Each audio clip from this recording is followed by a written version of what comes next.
Well, good morning, everybody. Morning. Morning. Okay, I was like, oh, maybe my voice isn't working. So my name is Krystal McCutchen, and I am the Director of Student Services for the College of Pharmacy. We're really excited that you guys wanted to join us today. I am joined today actually by two students that you're going to hear from later. So this is David Lee and Kelsey Gallegos.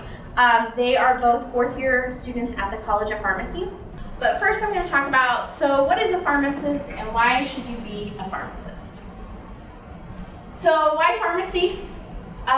One of the biggest things is that it has a bright outlook. There are a lot of job opportunities for pharmacists. They actually have a pretty good income. We'll go back to this one two online here in a little bit. They're one of the most trusted healthcare professionals. So every year they do surveys of trusted professionals, and pharmacists is up there, along with like teachers and doctors, but they're very trusted. You can go and be seen by a pharmacist, so if you have a pharmacist in your area and you have a question, you may not be able to get in to see your doctor, but you could go ask your pharmacist a question. There's also a diversity of career options, and I'm going to come back to that in a little bit, but there's a lot of things you can do as a pharmacist. In fact, the next slide will go into that a little more. Lifelong learning, so pharmacists have the opportunity to keep learning and are required to keep learning, but also to really become experts in certain areas. You're always going to be learning something new. Things are always changing. In the 12 years since I started at the college, I've watched the growth of pharmacists being from behind the counter to in front of the counter. Medication therapy management has just exploded. Pharmacist clinician, which I'm going to talk about here in a minute, is become this big thing here, and I get to see wonderful students every year progress through. They do make a good salary. That's part of the bright outlook as well as the diversity of options. And you get to help people. No one in their introduction said that they had no desire to help people, so great, that's a good starting point. A lot of times when a student comes into my office and I'm like, why pharmacy? The number one thing they say is, I want to help people. And so we dig a little deeper, like, okay, well, what do you mean by I want to help people? So there are a variety of career options. One of the things I'm going to pass around to you guys, and I'm just going to do half and half, is some information about why to be a pharmacist. And on there, it talks about 300 career options for a pharmacist. So when you think of a pharmacist, where do you think you find them? Everywhere. Everywhere? Hospital. Hospital? Hospitals. Walgreens. Walgreens. Supermarkets. CVS, supermarket. Well, that is good. That's good. We want them all there. But that's just the tip of the iceberg. On that sheet, it talks about 300 job descriptions. So everything from the community pharmacy that you guys were talking about, so your Walgreens, your CVS, to the hospital pharmacy. In fact, one of our fourth-year students we ran into as we were leaving was about to go do rounds in the hospital, and we were asking her questions about, oh, what are you going to do on rounds? And she's like, well, if they have questions about dosages, I will be answering those and things like that. Academia, so over half the faculty at the College of Pharmacy are practicing pharmacists. So they teach classes, they have labs, they have clinic, things of that nature. Kelsey's on rotation with one of our faculty right now. So we have pharmacists in our college. If you think, I want to teach classes, but I also want to do healthcare, pharmacy may be a good fit for that. Research, they're highly involved in research. We have an entire building devoted to research, not only in drug development, but drug delivery and patient care, testing how things work and the differences in that. And government. So pharmacy has a lot of regulations. There's a lot of different things that go into how you get a drug to market, what it means for medication therapy management, what it means for prescribing. Pharmacy touches a whole bunch of different government aspects. So you have pharmacists all the way up from like your FDA down to your local governments. So we have a state board of pharmacy, and they have board inspectors. And the favorite part of being a board inspector is they are also licensed police officers. So I don't know, are either of you doing a rotation with the board of pharmacy? So I will never hear from them, but I'll hear from other fourth-year students. What was your favorite part of your board of pharmacy rotation? And inevitably, it's that they got to go practice shooting at the gun range, or go check on a pharmacy. I'm sure you guys have heard it before. So the last big bullet is the pharmacist clinician. So the pharmacist clinician is this great opportunity, and I'm trying to not be too excited about it, but it's something that you can only do in 3 states, and New Mexico is one of them. So the kids report just came out this week, and on the news they're talking about how New Mexico is ranked so low, so low, so low. In pharmacy, we are ranked so high, so high, so high. We are one of the most progressive states for pharmacy. It's a great way for you to be able to really connect with patients. So a pharmacist clinician is an additional level of licensure. So you get your doctor of pharmacy degree, but maybe you're working in a rural area, or maybe you really want that additional prescribing authority. Pharmacist clinician allows you to get additional training, work with a doctor, and obtain licensure that allows you to have mid-level provider status. So you're able to prescribe under a doctor, so you work under a doctor, but you have prescribing authority. So you're more hands-on with the patient. There are only two other states that allow you to do that in the nation, but it's really important here. Think about how big we are as a state. How many of you are from somewhere outside of Albuquerque? So it takes a little while to get home, right? It's not just like 20 minutes and you're in another town. When you're that far out, sometimes the pharmacist is the only person in that town, and so for them to be able to help more means that it's less of a drive for someone to go to their clinician or to their doctor right away. They can visit their pharmacist clinician a little bit. Do you guys want to add anything about pharmacist clinician? I got a shadow pharmacist clinician on one of my rotations, and it was really neat. It's similar to a PA, correct? Exactly. So you're interested in PA. Pharmacist clinician is very similar to that. We saw patients in her, she had her very own office. She would start them on medications or adjust their medications, lots of the patient counseling interaction, and that's what I wanted. I always knew I wanted to do pharmacy, and it wasn't until I got into school that I found out about the pharmacist clinician, and it's absolutely something that is a huge advantage to be from New Mexico, to be able to have this opportunity to continue your education and get to see patients as one of their primary care providers, which is really neat. So we get really excited about this. Yeah.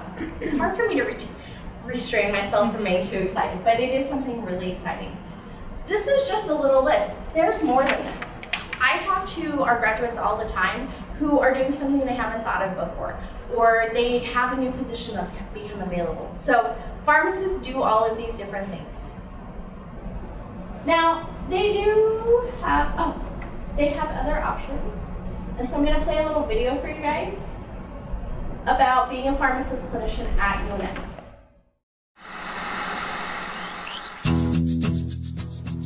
Universities are the source of innovation. And so one of the roles here at the College of Pharmacy is to develop new practice models, work with physicians, nurses, other healthcare providers to think of the future. How can we improve? What is the next clinical service that we can do to enhance patients' lives?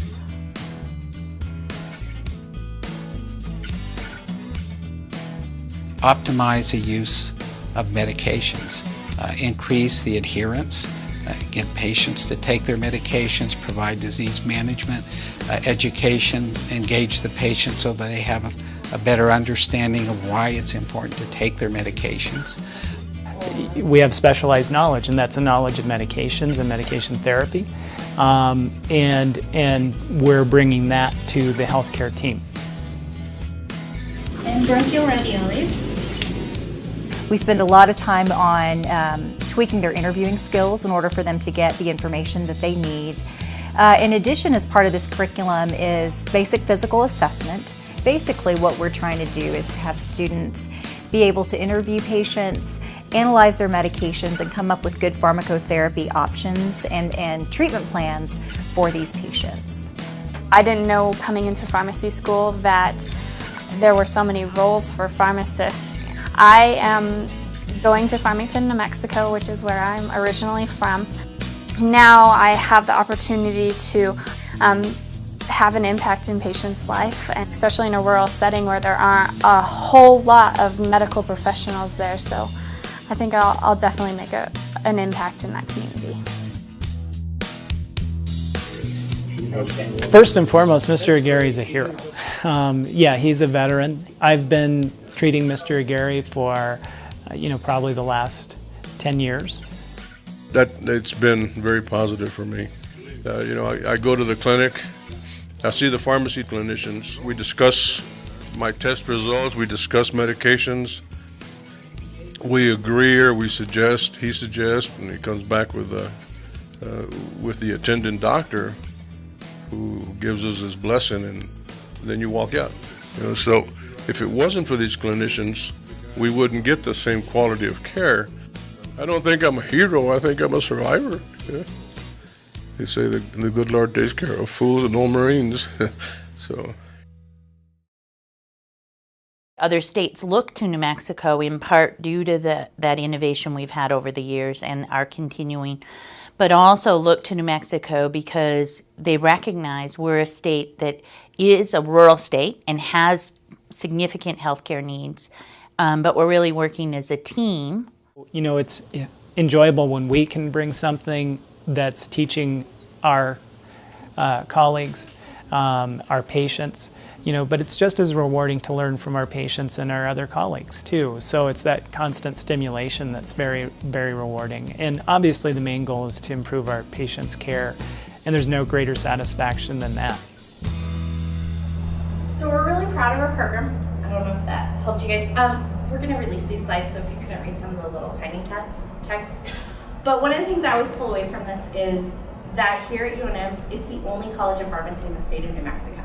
So that means that the majority of pharmacists for the state are trained here. Over 60% of the licensed pharmacists in the state went to school at UNM, and we're really proud of that. We call it our farm family. We have about 350 students, which means that we get to know them all by name. And that's great for us because it's the opportunity for us to really connect with them and spend 4 years building those relationships. The other takeaway I always take from this is just the variety of things that are going on there. One of the little blurbs that's very hard to see talked about all the areas you can specialize in. And so basically, except for like surgery and I believe it's gynecology, you can specialize in pretty much every area that a doctor can specialize in. So if you're interested in cardiac care, that's what Dr. Anderson does. If you're interested in geriatrics or oncology, those areas all have pharmacists and they all have needs for pharmacists to be specialized in those. And what's great is because we're a teaching hospital, so UNM has UNMH, our faculty spend a lot of time in that hospital, which means our students get that exposure as well. Okay, how are you guys doing? Pretty good? So there is another piece to it. It is an okay salary. This always comes up. It's never what I lead with because you have to have the passion to get to it. No amount of money is going to drive someone, but that passion for helping people and that passion for patient care really can get you there. Pharmacists do make a good salary. The low end is about $89,000 to the high end of about $150,000. And this is data taken in 2015 for the average salaries of a pharmacist. So it's a pretty good range, the average being between 119 and 121. What's also great is that pharmacists make on average, pretty close on average for the United States, which isn't always the case in New Mexico. So there's a lot of benefits to being a pharmacist. And we're a state that has a high shortage of pharmacists in every county except for Bernalillo. Bernalillo is the only county that has enough pharmacists for their per capita. Recent reports, like workforce reports, show that every other county needs that extra care. And so one of the students talked about going back to Farmington. And so that's where she is now. I still am in contact with her. She's working in her hometown. So you can come to UNM, you can do pharmacy, and then you can still go back to wherever you would like and make a difference. So what do you have to do? So we've talked a little bit about what a pharmacist does. We've seen like we have a better idea of what a pharmacist does. They can do a lot, right? That's what I like to hear. I don't like people get too sleepy, so I ask random questions. But you have to do things to get into pharmacy school. And so Michaela was talking before, like, is it true, like, you can take your classes and then go into pharmacy school? Absolutely. We have 3 years of prerequisite courses, and I'm actually going to pass around what we call the purple sheet, which is our prerequisite sheet. It's 91 credit hours of courses. In that, you have your core of your biology and chemistry, so there's 5 biology classes and 4 chemistry courses. And then you have your non-professional electives, so like your fine arts, your Spanish, those humanities classes, all the things that make us well-rounded students. You have your English, your math, of course, I'm trying to think, physics. All of those courses tie into that. We do require 2 communication selectives and 2 critical thinking selectives. And that's important because you need pharmacists that are able to, well, to be able to talk. So you don't want a pharmacist that when you're going up and asking them a question, they're like, oh, well, let me look into that. You want a pharmacist that can be able to communicate. And so communications courses really help build that feeling of being able to communicate with people. In critical thinking courses, pharmacy school is a lot of critical thinking, and so if you've had the opportunity to start that as an undergrad, it'll make it just that much more ready to start using those strategies in pharmacy school. I won't say easier, because pharmacy school is by no means easy. It's challenging, just like any health profession. We do not require a degree. So the pharmacy program is a doctor level, so you come out with your PharmD, you are a doctor of pharmacy, but we don't require a degree to get into our program. We do require these courses, so these 91 credit hours, but half of our students come in without a previous degree. Actually, it's very well represented here. So Kelsey does not actually have a bachelor's and David does. So I didn't do that on purpose, it just happened that way. But about half our students have a previous degree and half do not. So those of you who are like, I want to finish my degree, absolutely, feel free. Those of you who are like, I just want to do my prereqs and go to pharmacy school, we accept that either way. So it's not a preference either way, it's a student choice and goal plan.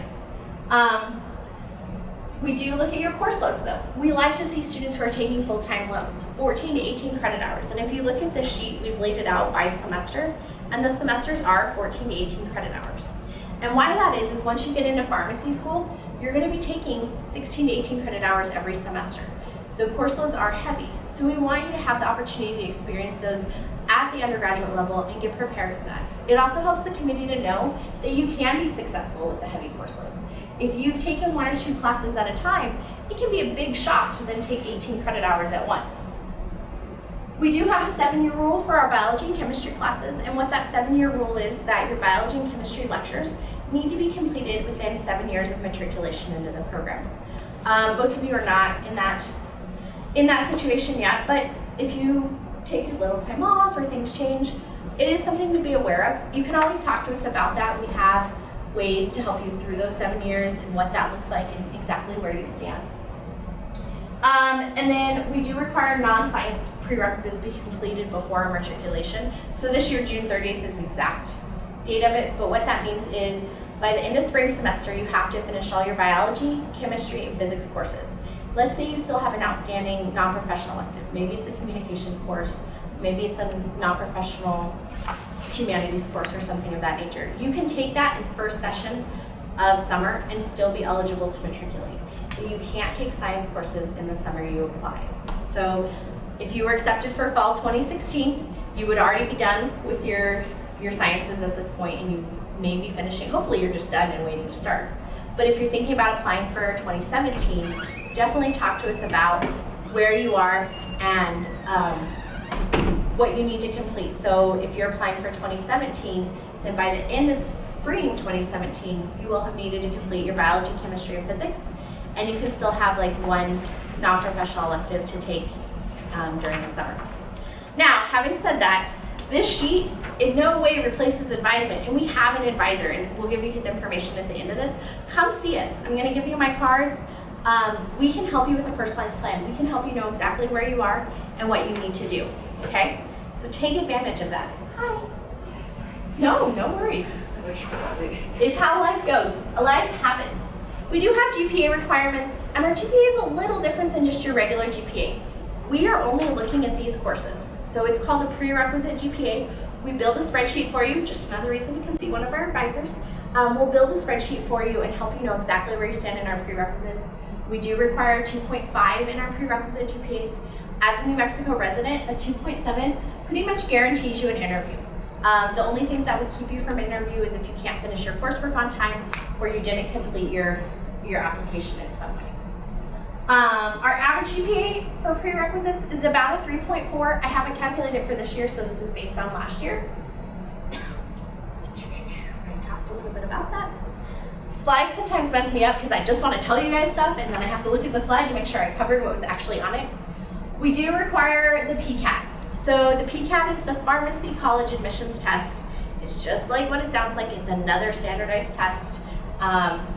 They never go away. Sorry. Even for you guys, they're not going away. But this one is focused more on like your sciences and the things you've learned in college to help prepare you for pharmacy school. There's good study materials out there for you. We usually advise students to have either be enrolled or have taken their first semester of organic chemistry when they're taking this. I do encourage you to study beforehand, so take some time. We recommend a 30th percentile as a minimum, so if you're shooting for a score, that could be your minimum. I encourage you to shoot higher than that. We have taken students that have had a little bit lower score because we do what's called holistic admissions, and we're going to talk a little bit about that in a second. Our average is about a 54th percentile composite. Start studying early. Think about resources to study, study groups, courses, the books, the flashcards, all of those things. So what are we looking for? I talked about holistic admissions a second ago. That's the idea that we're looking at the whole applicant. So your GPA, your course load, that's one piece of the puzzle. Your PCAT, that's another piece of the puzzle. The rest of that puzzle is made up of you as the applicant. Your letters of recommendation, your statement of intent, your interview, all of those pieces help us to assess these 5 areas. And the number 1 is communication. I talked about it already. You need to be able to communicate. Pharmacists have to be able to communicate with people in the community, with each other, with other health professions. Interprofessional education is becoming more and more important. Academics are important. Pharmacy school is rigorous. It's 4 years, 3 years in the classroom, with a 4th year doing rotations. During that time, there's a lot of information specialized in pharmacy that you guys learn and you really have to be able to put to use. And so showing us that you can handle 14 to 18 credit hours, getting A's and B's is going to help you to show you can do that. So a minimum GPA of a 2.5. We recommend a PCAT of a 30. That's where that PCAT piece comes in as well, because it shows your ability to answer those questions on those knowledge areas. The 3rd area is really maturity. So do you understand the commitment to the program? Do you understand really your goals and what you're going to get out of the program? Where do we see this? We see this in, if you have a previous degree, that can be a goal that you've met. Things in your life outside of that, so let's say you've always had a job where you've had a lot of responsibility, or you've always made life choices that have helped you. Your letters of recommendation oftentimes give us a good peek into your maturity level. Basically, are you ready to handle this rigorous program? The 4th area is your leadership. So the College of Pharmacy, we pride ourselves on being leaders. We pride ourselves on creating leaders, and actually I have 2 great examples here today. So do you understand what a leader is? Maybe you haven't ever been president of an organization. That's fine. But do you understand how groups work? Do you understand being a leader? So many leaders are those quiet leaders that don't have that title of leader, but they really do help people get where they need to go. You can have previous leadership experience. You can have jobs that maybe, again, you had a lot of responsibility and were a leader in. Your letters of recommendation are also very helpful for that, because your recommenders will talk about this student was always responsible, they helped initiate this, things of that nature. And then the 5th area, by no means the last area, is pharmacy passion. Do you understand what a pharmacist does? Do you understand what it means to be a pharmacist? Do you have that passion to get through school? So you guys are doing one of those things that helps you. You're starting to learn about the career. Passion isn't something you can just turn on, but it's something that you build. So finding out about this program, hopefully something sparks in you and you find out a little more later. That's what gets you there. The College of Pharmacy here, what makes us special really is that we are a small school. We do focus on these holistic students. We really want you to be leaders. I think those kind of things separate us apart. The rural setting adds to it. Ooh, I hit the wrong button. So how do you apply? Some of you are kind of on this track. This is just some general information. Like I said, I'll have my card, and so you can follow up and I can get you set up with our advisor who can talk about what do I need to do to apply. We do have a PharmCast application, so just like the others, CAS, it's a national application. You go in, you fill in all your coursework. It's where you write your personal statement. It's where you submit your letters of recommendation. It's where you put in your previous jobs and volunteer opportunities. And it's a little cumbersome. I don't think either of you will disagree. It takes a little bit of time. It's the nature of those kinds of applications. What you do is you take the time, you write a letter of intent. So take your time to talk about why pharmacy, where you see yourself. You choose recommenders that are going to be helpful for you. So when you're talking about a recommender, you want somebody who knows you. So if you are talking about an academic recommender, you want someone who maybe you attended office hours, or maybe you worked in their lab afterwards, things of that nature. You don't want to just ask a recommender who you don't really know on a personal level, because they're not going to be able to write you a strong letter. At the College of Pharmacy, we require at least 3 letters of recommendation. We like to see one from an academic, preferably a science professor. We like to see one from a professional. So this can be a pharmacist or someone else you've worked for who can talk about you as a volunteer or as an employee, what it means to be, what you are like in the professional environment.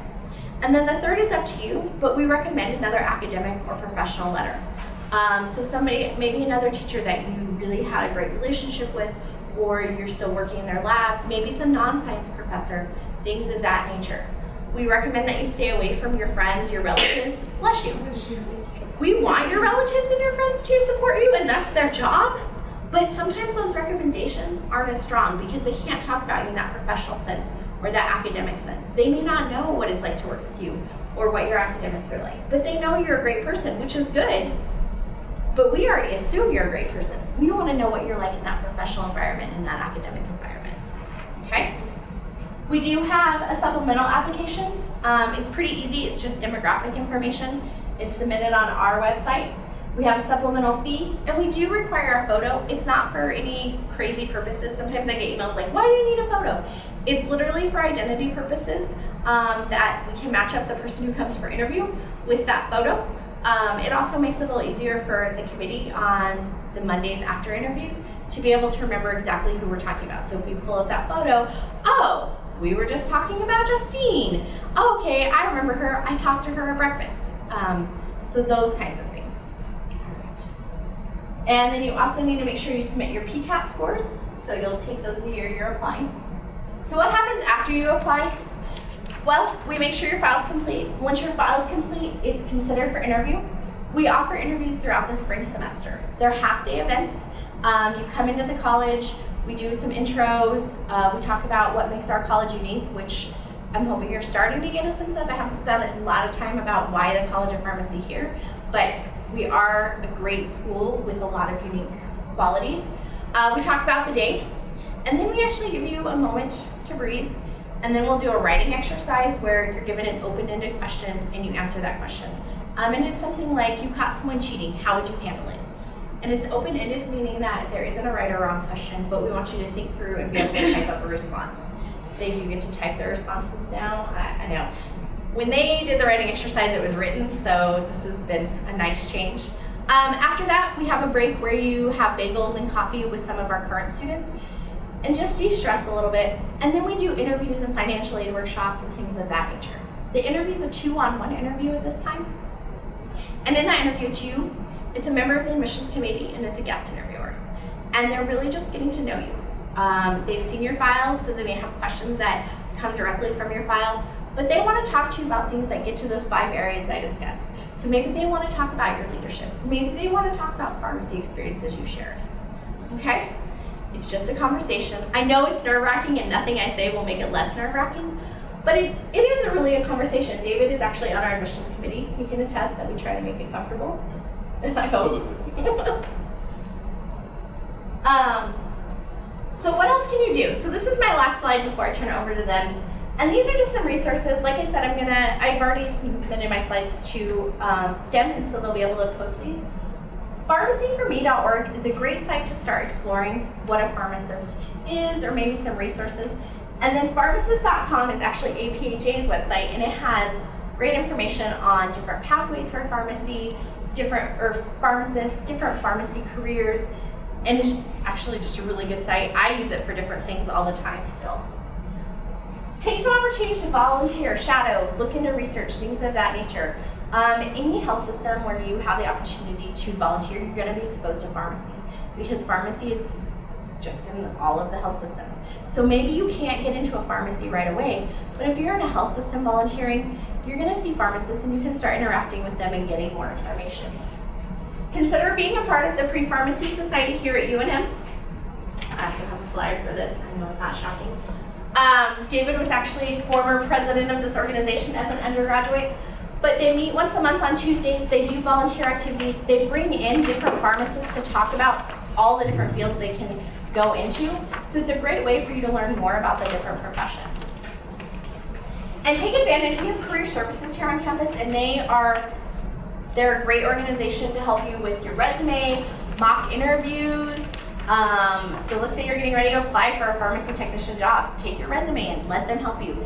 You're getting ready to do interviews. Go in, do a mock interview. Don't wait till a week before your interview, but if you're applying, go in a couple months before and take advantage of that. And I will leave a few minutes for questions, but I really want to turn it over to the students for them to share. I've asked them to share a little bit about who they are and kind of why pharmacy for them. So I think David's going to start. Can't really take your seat.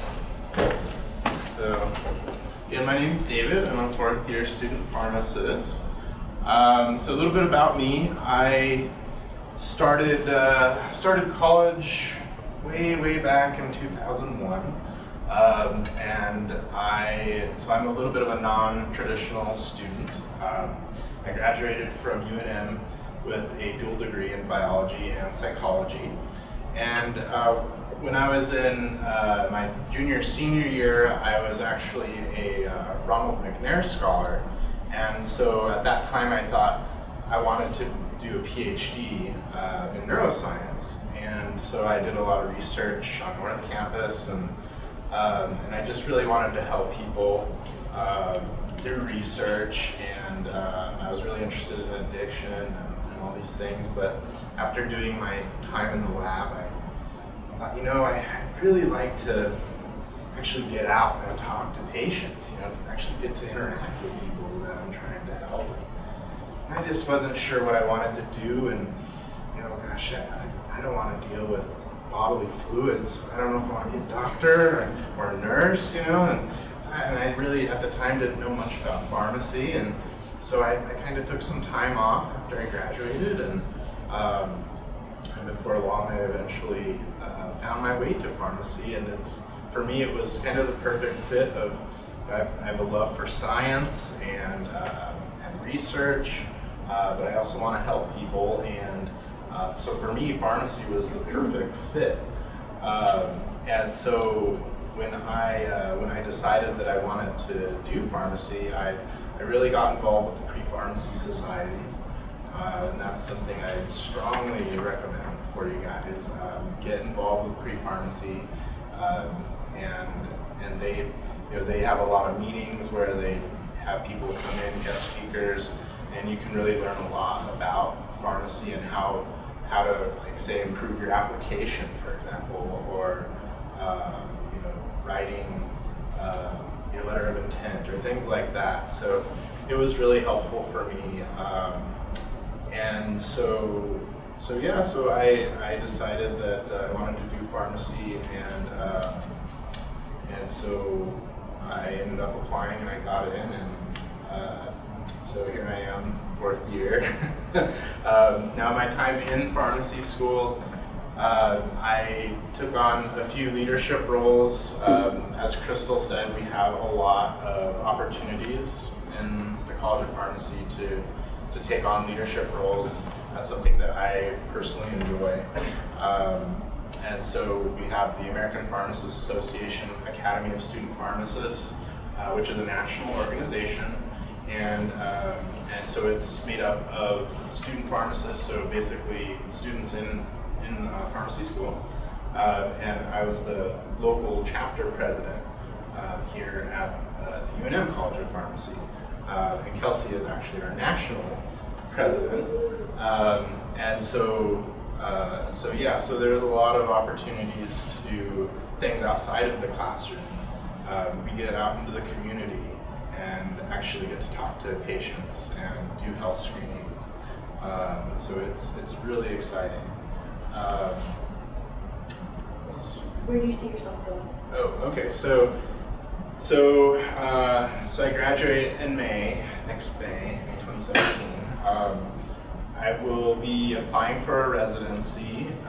So you can do a residency after you graduate, which is 1 to 2 years, depending on the program you go to. And so it's basically more additional training, more specialized training. So usually folks that are doing a residency, a lot of them will go into hospital pharmacy. So that's kind of what I see myself going into. I currently work at Walgreens as an intern, and I like it there because I get to interact with with a lot of patients, but I'm kind of leaning more towards the hospital side of things. Thank you, David. So I'm Kelsey Gallegos. I was raised in Belen, New Mexico, and always have lived in New Mexico and plan on, hopefully, God willing, staying in New Mexico for the rest of my life. But who knows? I'm also going to be applying for a residency after pharmacy school, and so I'm actually going to be looking into more of a community pharmacy residency to kind of learn more about the community pharmacy setting. And with the pharm clinician here in New Mexico, I think that that's going to be a really important extra training for me as I move forward. So that is an option as well. There's both hospital, community pharmacies, residencies, as well as community pharmacy, and a ton of other opportunities as well. But with my career and how I got started in pharmacy school, as Krystal mentioned, I did not get a degree, an undergrad degree. So I will have my high school degree and I will have my doctorate of pharmacy degree, and that will be my 2 graduations. So kind of spread out, kind of far apart, but I'm very grateful that we have this opportunity, that you have this purple sheet. If you haven't already, start putting check marks next to the classes you've already taken. This is literally what guided me through all of school, and there's nothing more satisfactory than getting to check off these boxes and watch yourself progress. So I highly recommend that. I was not involved in organizations in undergrad. I didn't know that pre-pharmacy existed, and I was really into my communications courses that we have to take too. I loved that, and so I actually became a faculty advisor for Communications 101. That was a great opportunity.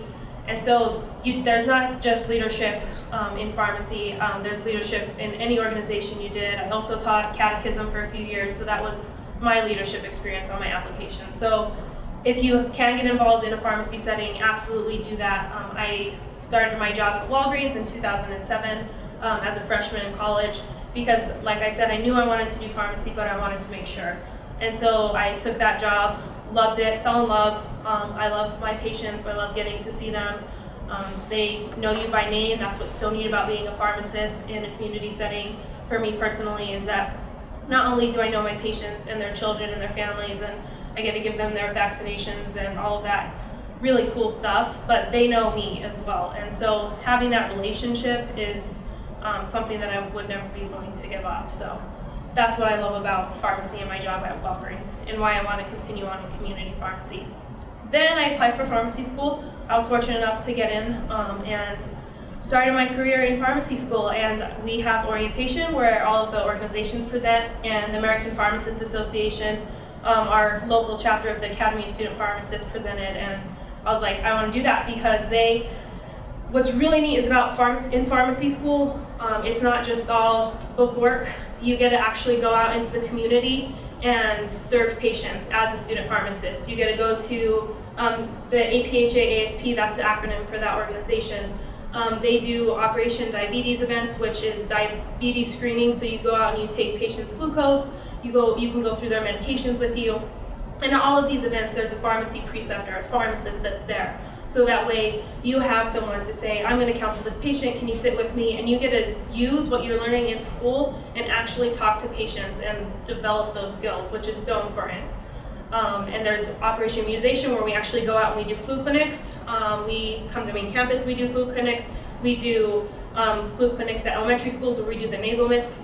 So it's really hands-on. It's a fantastic healthcare professional to be in, and the College of Pharmacy here is so supportive. I know that Krystal didn't even get into how, from the student perspective, what a great support system they all have been.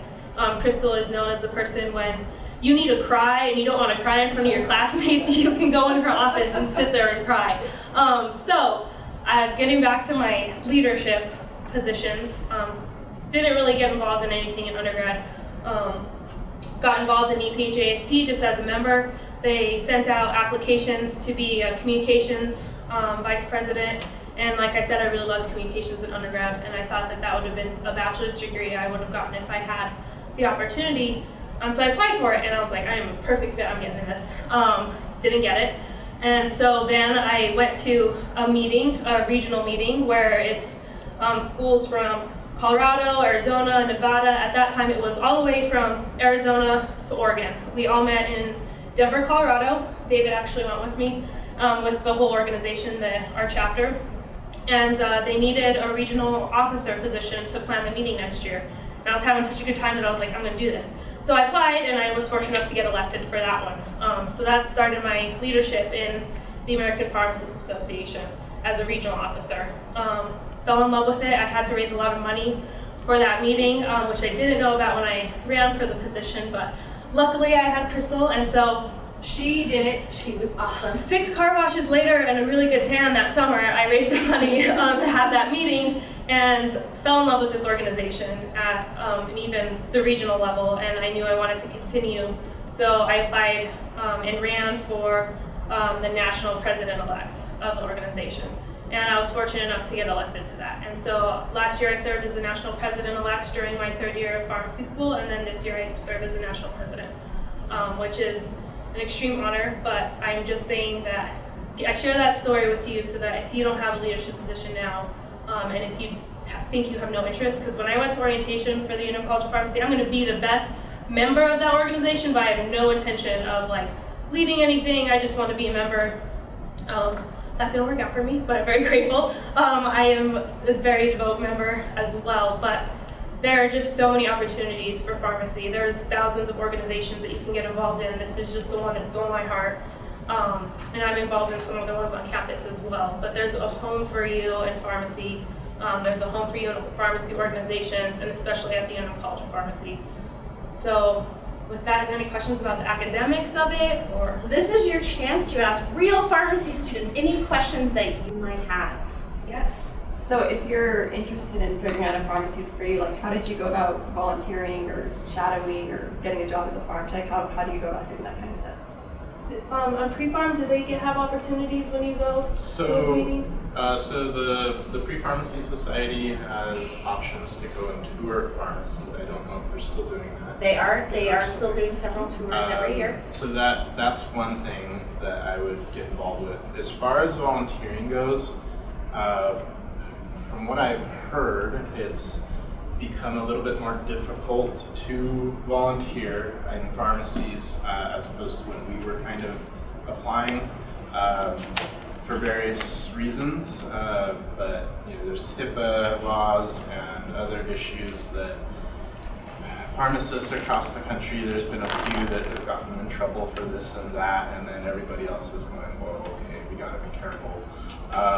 So now it seems to me that maybe depending on how close you are to graduating or how far along you are in academia, you might want to consider maybe becoming a pharmacy tech. I think that being a tech actually gives you a leg up on everybody else that has never actually worked in a pharmacy, and yet you get to decide, well, is this for me too? Do I like it? So I don't know. So yeah, I'm happy to field that from our perspective as well. So yes, being a tech is one path to pharmacy. My other advice to you would be, if you're involved in pre-pharmacy or some other organization, pay attention when we have people come and present. Talk to them, get their email. They'll talk to you about opportunities within their organization. Volunteer at one of the hospitals. So we have several hospitals around. That's a great way to get your foot in the door for volunteering, because you may not get placed in a pharmacy right away, but as I was saying, you will get the opportunity to be exposed to pharmacy. Talk to pharmacy students. Even if you're just like, I would like to talk to a pharmacy student about their experience. If you email me, I guarantee I can find a student to connect you with. In fact, you're gonna have 2 students you can connect with after today. So there's different paths to it. I've had students interested in research. Oh, I'm really interested in talking to this faculty member. We've been able to connect in that way. So there's different ways to it. There's no cookie cutter to it. We also sometimes have opportunities. Our students are part of the AOC clinic. I forgot what that stands for. Albuquerque Opportunities Thank you. Center. So it's a clinic for less fortunate people, and our students are involved in that. And we've had pre-pharms volunteer at that clinic as well. You have to do a little more training. So there's all kinds of opportunities. It's really up to you to be like, hey, I'm looking for this, or I'm looking at that. We make any announcements at our pre-pharm meetings if there are opportunities as well. So I volunteered at the VA hospital for about 2 years. So the pharmacy in the VA, they have a mail order program that they do where they have volunteers that go in and actually they mail medications to a lot of the vets that are in rural areas, and so I just said, hey, I'll do anything in the pharmacy. I don't care what it is, just to get my foot in the door. And so, I was there and I got to know a lot of the pharmacists at the VA, and so now, my first rotation is in internal medicine at the VA, and I know the preceptors, and so it's kind of nice. And one of the pharmacists there is also on the admissions committee, and so when I went to apply, she knows me, and she could vouch that, oh yeah, he showed up, every week on time, he did his work. And so just little things like that, just showing up. You don't need to hold a leadership position or anything like that. Just show up, go to pharmacy events, go volunteer, get out in the community, even if it's with your church or something like that. Just get out, and do volunteer work. I was just going to tag on to the Albuquerque Opportunities Clinic. It's for males that are experiencing homelessness, but every Tuesday we do a student-run clinic, which is interprofessional. So for those of you, all of you here that are interested in other healthcare professionals, it's a really unique opportunity and very neat, because when I volunteered there, it was myself and a medical student, and we were seeing patients, and so it was really neat to interact with him, and he asked his questions, and then I kind of came through with a different perspective, more focused towards the medications about, well, maybe he's his headaches are from the side effects of, not his uncontrolled diabetes because his glucose is up. So we see things differently, and there's nurses there that triage, there's PT students there as well, med students, pharmacy, and those were all of the people that were there that week. But it's a really cool opportunity if you're interested in that, because you get to see everybody. And it's called the AOC clinic? AOC, yeah. If you email me, I can get you members. Quick question, Krystal. For the PCAT, how long is it valid for? Is it 3 years? That's a great question. Yeah, so it's valid for 3 years. So you take the exam, and it's good for those 3 admission cycles. Other questions? So it's 3 years of schoolwork and then last year's rotation. Did you work while you were going to pharmacy school? I did. I work every Saturday. I started off and I worked every Saturday and every Tuesday evening, and then I dropped to Tuesdays, and now I'm every Saturday. So do you think at least some students, they do work? Some students work. A lot of students in our class don't work. So I personally, I took my first year of pharmacy school, I did not work at all. I was just kind of like, oh man, this is a heavy load. Your first year, there's a lot of classes, and there's a bit of an adjustment period, and for some people that's actually kind of the hardest part. It's just kind of dealing with the shock of being in pharmacy school, and there's just a lot of work in front of you. And so I didn't work my first year, and I'm glad that I didn't, but some folks did, and they were just fine. But I didn't, and then I got a job as an intern starting my second year or so. And then the second year I probably worked about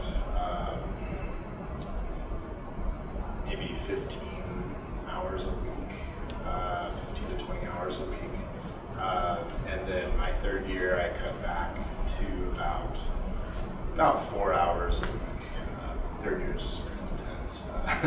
So I did cut back. So yeah, there's a lot of people that work, but you kind of have to gauge for yourself what you can handle. Yeah, if you're really set on working, I would recommend if you could possibly do like every other Saturday for the first semester and just see how it goes, that would be good. If you're set on working, if you have the opportunity to not work and go to school, that is great. I don't know, I mean, I think it is great because you can focus on your schoolwork, but on the other side of the coin, when you graduate, and if you don't have any work experience, you're going up against other people in your class that have been working their entire time. From an employer standpoint, who are they going to want to hire? Also, like we both work at Walgreens, and for example, like just getting to know the computer systems and how to do insurance and all these things that you don't really learn in school, and you got to learn on the job. And I can't imagine just graduating and then being thrown in as a pharmacist day one. Okay, you got to run the pharmacy, and not really knowing the computer systems.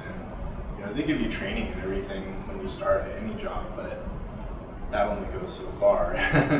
So I strongly recommend working while you're in pharmacy school. So they made a good point. After your first year, you become an intern. So yeah, the first year, if you have to work, make it minimal. But your second year, we encourage you to think about working like a Saturday a week to get that experience, because you'll be an intern. So that goes tech. Intern, you have a little bit more responsibility, and then pharmacist. So you guys are probably doing more patient counseling and things like that as interns. Vaccinations. I was afraid of needles before this, but you get over it. So if anyone's worried about that, it's okay. So do you have to be certified or anything to work as a pharm tech, or take a class or anything like that? So it depends. So yes, there is certification that's associated with it. I was fortunate enough to get hired on at Walgreens, and they still do this. I'm not sure what the need is or who you have to. Yeah, where you get hired on, and then they have their own course, and then you take the standardized test to be certified as a pharmacist technician. You can work as a tech for a year without having your certified pharmacy technician. So if you're close to applying to school, you can work for your local technician certification as well.